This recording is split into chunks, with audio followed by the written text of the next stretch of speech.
Tristan, I'm 21 years old, and I'm from Miami, Florida. And I literally have no ass. I was a really active and playful kid. I loved being outside, skating, playing baseball. I loved climbing trees, just swinging from one branch to another. I was like a little monkey. And one day, it all changed. I ended up getting sick, started feeling really strange pains on my butt. We knew something was really wrong when I lost the use of one of my legs. I just couldn't move it anymore. My mom took me to multiple doctors, and we weren't able to find any answers. It wasn't until we finally went to a children's hospital that we figured out what was going on. That's when they diagnosed me with Ewing sarcoma, which is a rare bone cancer usually found in children. They did a CT scan and they found the tumor growing. It turned out to be the size of a melon, and for an 8-year-old, it's extremely large. Going through chemotherapy was just about the hardest part of going through with everything. Just always being constantly nauseous. Once they were able to shrink it down to the size around a fist is when they were able to remove it. So the doctors were more worried about saving my life than having to worry about the aesthetics of my body. They went ahead and removed some soft tissues, part of my tailbone. They left me with absolutely nothing in my rear side. Not having a rear end sucks. It's a nuisance not being able to sit down for long periods of times. People don't understand how much they sit. I got some green onions here. How nice in color there. Oh yeah, that is beautiful. But for me, it's painful. Walking, it tends to hurt the glute muscles as well that are not there, but it still hurts. And aesthetically, it's not pleasing. It basically looks like a steamroller just came and just crushed me from the back. It's so ugly. It's really ugly. Right now I'm working with nothing basically, and having a butt would make a lot of things easier. I can go for like a nice Kim K sized rear. That'd look great on me. No, I wouldn't. This is Tristan, who had some form of childhood cancer and has resulted in this. Oh my God, the butt's gone. The butt's gone. What does the buttock do? What is the purpose of padding of the buttock? So that you can sit down and not be directly on your pelvic bones. Look at that. Oh my God. Have you ever seen anything like this? Let's bring Tristan in. Can you please send in Tristan? Tristan? Nice to meet you, Tristan. How are you, Dr. Nassif? Hi, Tristan. Terry Dubrow. Pleasure to meet you. Angelica, Tristan's mom. Today is consult day, and I finally get to meet with Dr. Dubrow. I'm eager to know what the possibilities are that we're going to be able to go through with. What we want to hear is your medical journey. At age 8, I basically lost the nerves, like the mobility in my leg. I basically turned into a flamingo. You know how when flamingos sleep, they hinge it? It actually just did that. It just did it by itself. I had no control. I instantly lost the nerves, and it just stayed that way. Because the tumor apparently was It was just crushing the nerves. I guess entwined with the nerves of the leg. So it caused a contraction. Yeah, exactly. Just the doctors were basically focusing on the leg versus where the tumor was. Nobody knew that it was a tumor that was growing inside his pelvic area. Finally, the last hospital that we visited, we discovered what it was instantly. I was diagnosed with Ewing sarcoma at the age of 8. Ewing sarcoma? Yes, sir. Okay. Ewing sarcoma is a particularly malignant type of bone tumor that can occur throughout the body. Unfortunately, even with modern surgical and chemotherapy techniques, the survival rate can be very low. That must have been incredibly scary. It was. He had to go through a lot of psychologists at the hospital because, how do you explain to an 8-year-old that they're sick? And I remember he had asked me to go get Burger King for him because that's what he wanted to eat that day. And I stepped out, and I remember coming back to the hospital. As I walked in, he tells me, "Mom, guess what?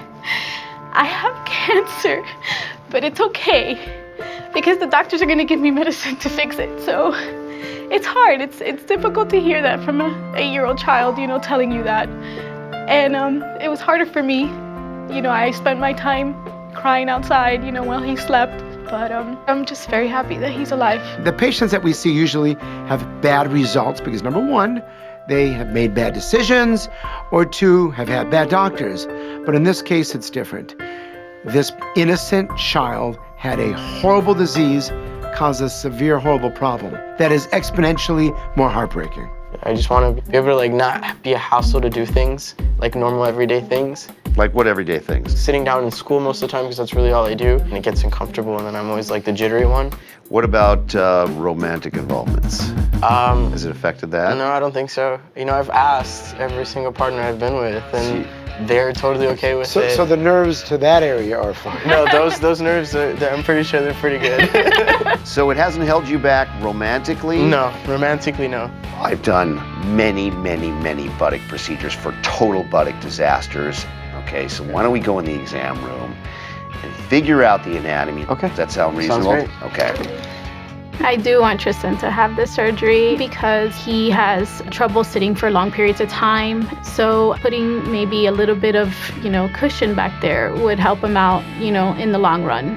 Okay, so turn around. Okay. And let me see what's going on here. Okay. Okay, so I'll hold that right there. You have no glute. He has no glutes. It's pure bone. And you have something here on this side.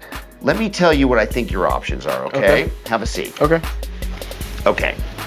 So your right side has absolute no gluteus maximus muscle at all. Your left side has some, but it's smaller, okay? The reason that's significant is because when we transfer fat, in order to get that fat to live, it's injected in and around the gluteus muscle. Otherwise, if you just do it underneath the skin, it doesn't really get its own blood supply very well, and it absorbs. The second option is you take fatty tissue from an area near that area and you rotate it down, and that's called a pedicled flap of fat. And the reason that tends to work is because it keeps its blood supply from the area in which you rotate it down. And then the third option, of course, is a butt implant. If you don't have a gluteus, buttock implant risks would be even higher, that they would fail. Okay. The question mark is, will the skin accommodate, or do you need pre-skin stretching? That's called tissue expansion, which would involve putting tissue expanders in. It could be done through that incision that you already have. Okay. Maybe a little bit longer. Okay. The pockets made on each side and expanders put in, and then you come in weekly and we and keep expanding. So you're basically walking around with expanders in your buttock. It stretches the skin and gets it ready for the ultimate transfer of whatever, be it buttock implants or tissue. Okay. So why don't you take a moment, okay? And then we'll be back in. Yeah, we'll Okay, check it. okay. Okay. Perfect. Yeah. Okay. Thank you. What do you think?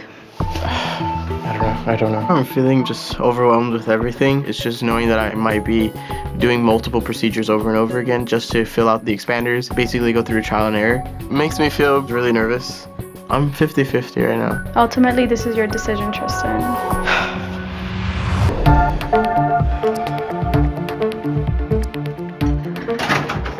So here's the question, right? We do have tools in our toolbox for you. We do. Okay. So what do you think about these options? This is scary. This is something there's a lot of commitment. I'm super, super grateful to have been able to come out here and meet with the both of you. And just be able to, knowing the fact that you guys just took a look at everything that's been going on, it means a lot to me. It means a lot. But as of right now, I don't think I'm gonna be able to go through with it. And Let me tell you something, okay? I don't blame you. I feel like I am passing up a great opportunity, but I'm scared to go through with the surgeries. I think I'm so a little traumatized from having all the surgeries in the past that having to go through multiple surgeries in a significant amount of time just would have been a little too much for me to handle right now. You had a fatal disease at a very advanced stage, and you came out of it healthy, happy. You're inspiring to anybody who would hear your story. I am very disappointed that he made the decision not to do the surgery, but I'm just here to support him, and I just want him to be happy, and whatever decision he makes, this is all for him. Listen, I can tell you one thing, Tristan. I'm not going anywhere. If you decide you want to do this, we'll even have that much more experience doing buttock surgery, okay? You both are awesome people. Thank you. I appreciate Pleasure it. meeting you. Pleasure, guys. Thank you.